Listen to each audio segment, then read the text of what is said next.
अल्लाहुम्मा सल्ली वसल्लिम अला नबीना मुहम्मदिन। अस्सलाम वालेकुम व्यूअर्स, कैसे हैं आप सब। अल्लाह ताला से दुआ है अल्लाह ताला हमेशा हम सबको अपनी रहमत के साए में रखे, आमीन सुम्मा आमीन। आज आपके साथ ज़बरदस्त सी रेसिपी शेयर कर रही हूँ जिसको आप इफ्तार में बनाकर इंजॉय कर सकते हैं और ईद पर ईद ट्रॉली के लिए भी बेस्ट रेसिपी है। जब मेहमानों को आप ये मज़ेदार से खस्ता क्रिस्पी क्रंची रोल खिलाएंगे तो उन्हें खाकर मज़ा ही आ जाएगा। तो आइए रेसिपी स्टार्ट करते हैं।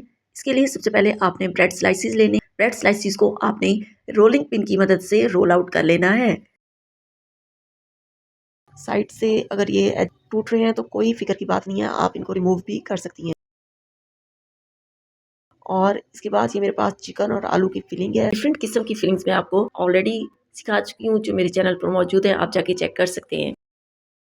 और यहाँ पे मैं आपको एक टिप देना चाहूँगी, अगर आपकी ब्रेड टूट रही है और रोल आउट नहीं हो रही है तो आपने थोड़ा सा उसको पानी का हल्का सा छींटा दे देना है दोनों साइड से, और उसके बाद फिलिंग रखनी है और फिर आपने उसको रोल कर लेना है।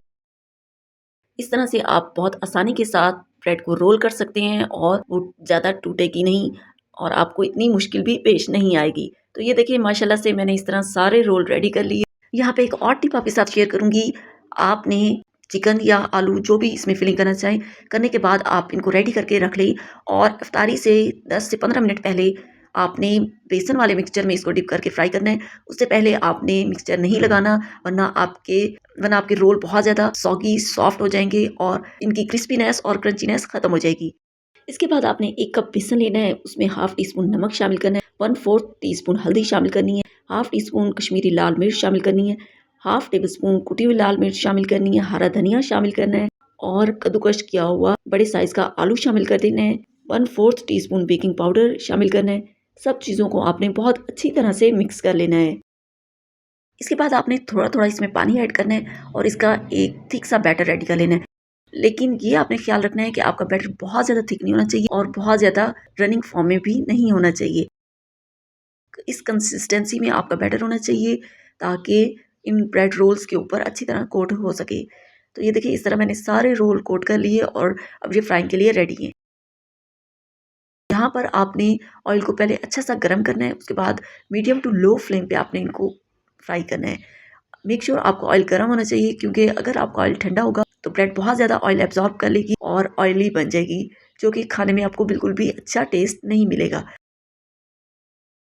वीडियो को एंड तक देखिएगा। वीडियो पसंद आए तो प्लीज़ वीडियो को लाइक और शेयर कीजिएगा। चैनल को अभी तक सब्सक्राइब नहीं किया तो प्लीज़ चैनल को सब्सक्राइब कर लें। मेरी कोशिश होती है मैं अपनी यूट्यूब फैमिली के साथ ऐसी रेसिपीज शेयर करूं जो लो बजट हो, टेस्टी और हेल्दी हो, ताकि आपकी कोई भी चीज़ ज़ाया ना हो। जब दोनों साइड से अच्छा गोल्डन कलर आ जाए तो आपने निकाल लेना है। और ये देखिए माशाल्लाह से अल्हम्दुलिल्लाह हमारी ज़बरदस्त से ब्रेड पकौड़ा रोल या कटलेस पकौड़ा रोल बनकर रेडी हैं। आप इनकी क्रिस्पीनेस चेक कर सकते हैं और आप चाहें तो आप इनको एज इट इज़ भी सर्व कर सकते हैं या इस तरह पीसीज में कट करके भी सर्व कर सकते हैं, जो कि बहुत ज़्यादा प्रेजेंटेबल लगते हैं।